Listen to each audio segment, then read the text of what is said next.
3/4 of the plants and fruit trees in the world are pollinated by honeybees. The honeybee is one of the most important, useful insects in the wild. But why isn't this bee called the bee that pollinates, or orange bees, or fruit bees? It's called honeybee because it dedicates its entire life to make honey.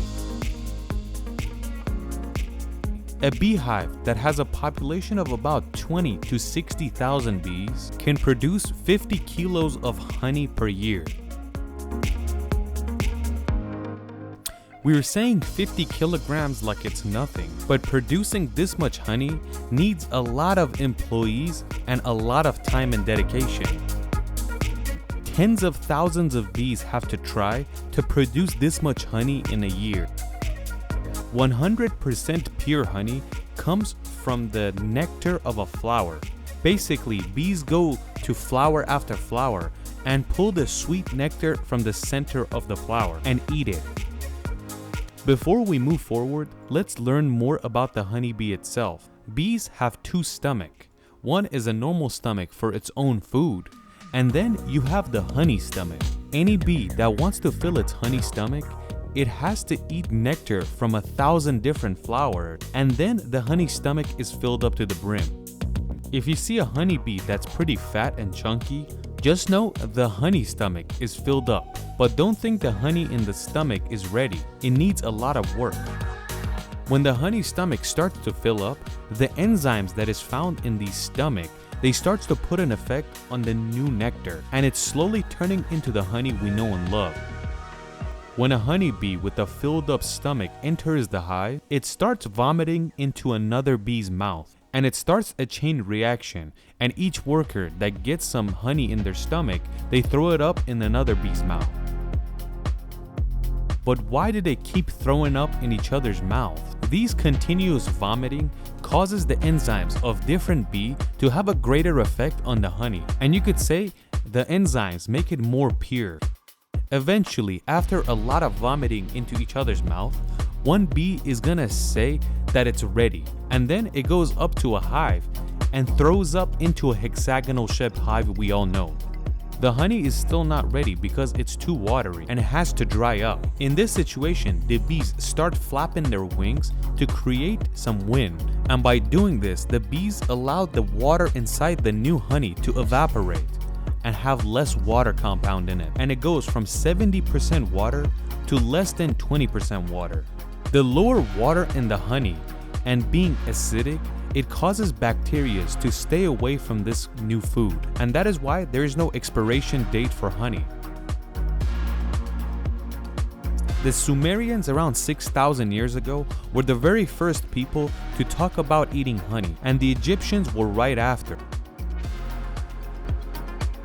We said this in plenty of videos. When Egyptians loved something, they would leave a lot of it with them in the tomb. And of course, honey was left in the tombs as well. And one of the most interesting parts is that after thousands of years of being dug up, the honey still looks fine because it's not rotten. So what's the value of actual honey? Just imagine, for half a kilo of honey, more than 10,000 bees have to fly over 100,000 kilometers and eat the nectar of 8 million flowers, and then produce half a kilo of honey. What kind of a value would you put on that much work? In our video about slaver ants, we talked about how ants communicate with one another. The way bees communicate with each other is also interesting. They don't talk to each other with smell, but rather with their movement. A scientist that loved to study on bees by the name of Carl Ritter von Frisch, he realized that when a honeybee starts to move the back of its body very violently towards a direction, he's sending the others a message that there is food the direction I am shaking it. Von Frisch also realized that when there is more food or better food, the shaking is more violent and exciting, but if the food is not that much, the movement is not that exciting. Dr. von Frisch also figured out another thing. When the bee is shaking towards a direction, and the other bees detect that he's moving that way, they basically take that direction and look at the sun. And while they're flying, they're using the sun as a reference to get to the destination. With this method, plenty of bees can go towards a lot of food without paying attention to that one bee. Let's enter a beehive and see how life is lived. Inside a beehive, there's 3 different employees: drones, workers, and queens. And there can only be one queen. If there is a female, most likely the queen's sister, that wants to take over, they will be killed by the stronger bee. And unlike the ant colonies, it's not like they can have multiple queens in one colony. Each hive can have one queen, and she makes all the decisions. And to grow the population of the hive, the queen will lay 1,000 eggs per day. The honeybee queen will work until the day she dies, and that's about 30 to 60 days depending on how many eggs she lays. The more eggs a queen lays, the quicker she dies. But the death doesn't stop them, because they only have one goal in their life, and that's to produce more babies.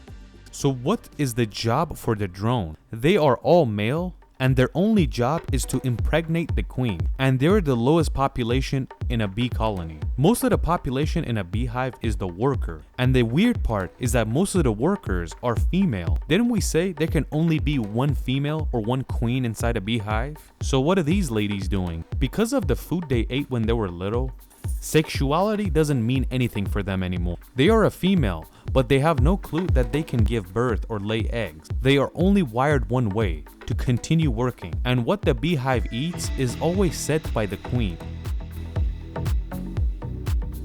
The only goal in a beehive is to produce honey, from the queen all the way down to the worker. One goal in mind: to make more honey. They all hold hands together and continue working for their food to be produced. And it's because of the honey that 3/4 of a pollination that happens around the world is by honeybees.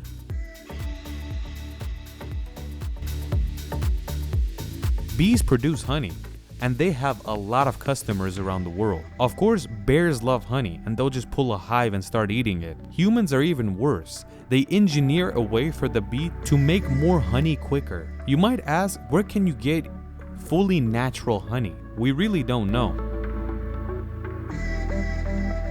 I don't think any supermarket actually sells pure natural honey. You might find it in nature or different villages that actually have honey, but the ones you find in the market that says 100% pure honey, it is pure honey, but it didn't come from the nectar of flowers. These bees are fed with beekeepers by using sugar water, and by this way they can produce a lot more honey quicker. Sugar water is probably the best. The next worst one is corn syrup, and that's much worse than sugar water, and the quality of the honey is worse as well. Beekeepers are usually good people, but you can always find the bad ones that give them rotten sweet foods, and they're so greedy that they're not even willing to give them sugar water or corn syrup, so they give them rotten food, especially rotten fruits. And the honey that's produced by these rotten foods is not acceptable. So what's the pros and cons of honey? One of the most positive things, it's an antioxidant, and that means it could reduce any inflammation. And when something reduces inflammation, it lowers the chance of you getting sick. Bees that feed on sugar water, their honey doesn't have the same amount of sugar. The process of the honeybee's stomach is a lot better than sugar water, and it's more nutritious. The honey has calcium, magnesium, manganese, potassium, phosphorus, and zinc, and these are all great for the body. Some doctors even suggest people with diabetes that want to eat sugar to rather eat honey, and of course don't eat a lot of it because there's still sugar inside honey.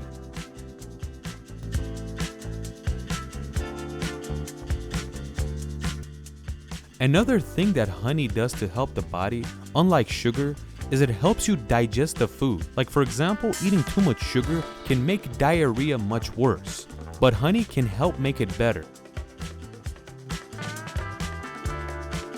So what are the cons of honey? The biggest risk you can face with honey is buying the wrong kind, and buying the wrong one can make you sick. Never buy any honey without doing your research on where it came from. Be sure where it came from and the purity, then buy it.